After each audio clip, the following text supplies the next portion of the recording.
Being released in 2015, this game has reached the ceiling, with good reviews and definitely piquing the interest of many new and old fans. After news of the Uncharted 4 pushback, PlayStation owners felt the gaping hole of top-notch exclusives widen. This PlayStation 4 exclusive, however, gave us hope that maybe the console can reassure that major exclusives will remain competitive. From a fan base of a few cult gamers to breaching high levels of casual/hardcore gamers with everything in between, this is Bloodborne.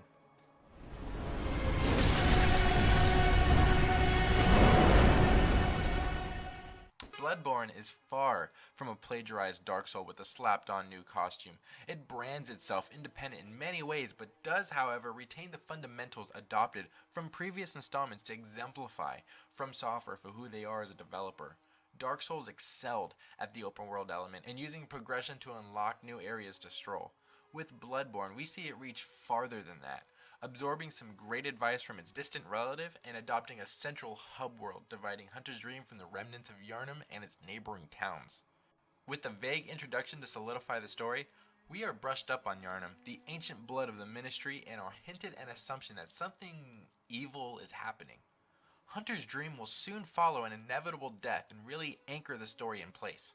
Hunter's Dream, as a concept, is definitely a practical choice in my opinion. It nods to the old safe rooms. It's the last hope we have. We turned away from the idea that safety was an illusion in here. Complemented by a fantastic OST, this is by far one of my personal favorite hubs in any video game. Hunter's Dream delivers us a house where we can find inventory storage, and upgrade through the workshop, and vital NPC, the leveling up doll, and Gehrman the old hunter. We also find altars serving as our to and from to different worlds.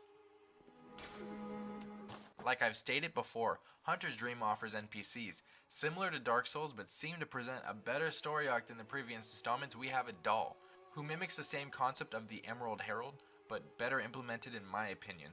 Hunter's Dream is also homage to the Hunter's Dream's Witcher, Gehrman, and also the home of Bloodborne's merchant element, the Messengers.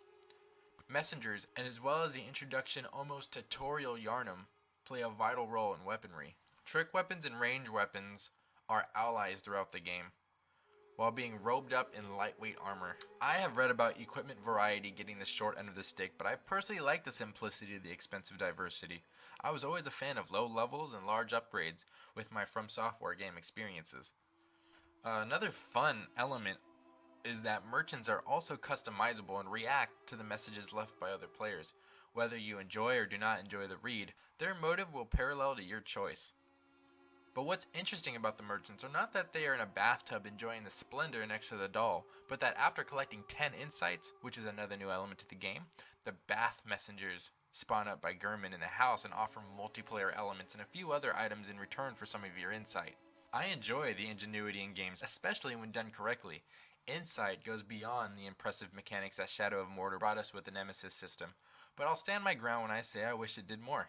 Insight on paper suggests that every so many insight, more of the game becomes perceivable. While you spend the insight, you risk losing your acquired vision. Unfortunately, the game, which does do its part, suffers leaps between how much insight can unlock.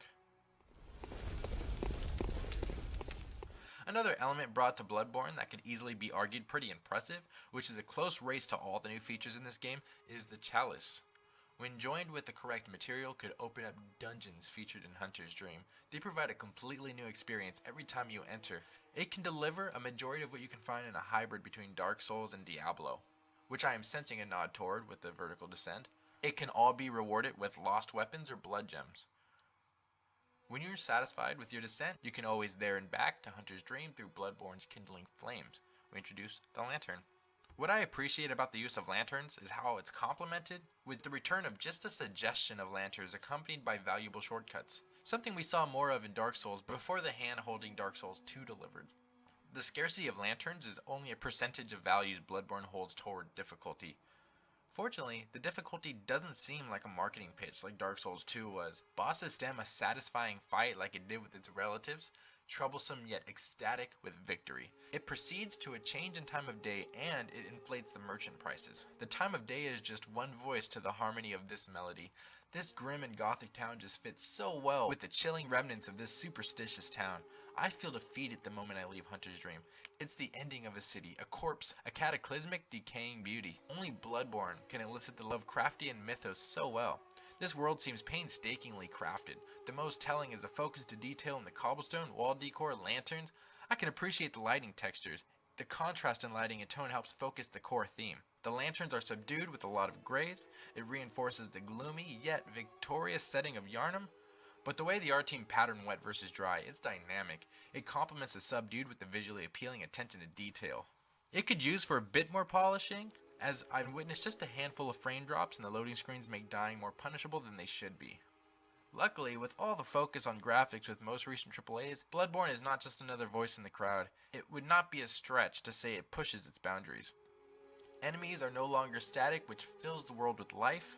They now patrol areas and hunt in groups, hazing the lesser crazy residents of Yharnam. These lesser crazed NPCs offer us many side missions that bring life to the scattered worlds. Yharnam is not the only world we get to see come to life. We are gifted a cathedral, an older part of Yharnam, and many more for us to see.